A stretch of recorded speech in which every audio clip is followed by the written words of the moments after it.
قعني حولك كم دعك تسقيني، ورد الربيع ملو سواك يقيني. أيوة ورد الربيع ملو سواك يقيني، والزرع يخضر والجيش بلحقان، والجيش بلحقان. أيوة أنا أبدأ ربك يا عبدو، هذا الشغل.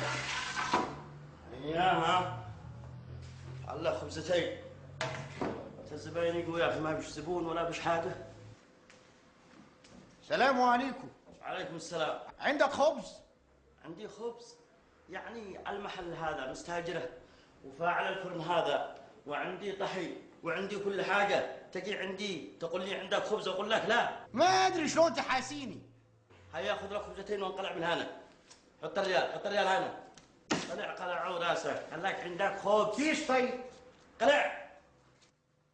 هاي، مرحبا. عندك خبز حار؟ خبز حار؟ ايش اسمه هذا؟ هذا فرن. والفرن ايش يعمل؟ يسخن الاشياء، يعني ما يطلع ثلج.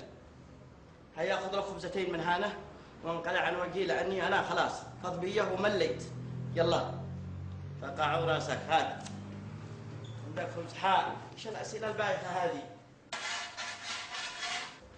عطنا خبز بريالين. كيف؟ عطنا خبز بريالين. بريالين؟ يعني اخذ الريالين واحطها بالعجينه واخلطها لك؟ ها؟ فسر، يعني انت قل لي انت، انا يعني خلاص تعبت انا. يعني ريالين هذه اخلطها مع العجينه واعمل لك خبز بريالين زي خبز بالسمسم. هات الريالين واخذ لك، يلا بز لك تنتين، اطلع برا. يلا فقعوا راسك.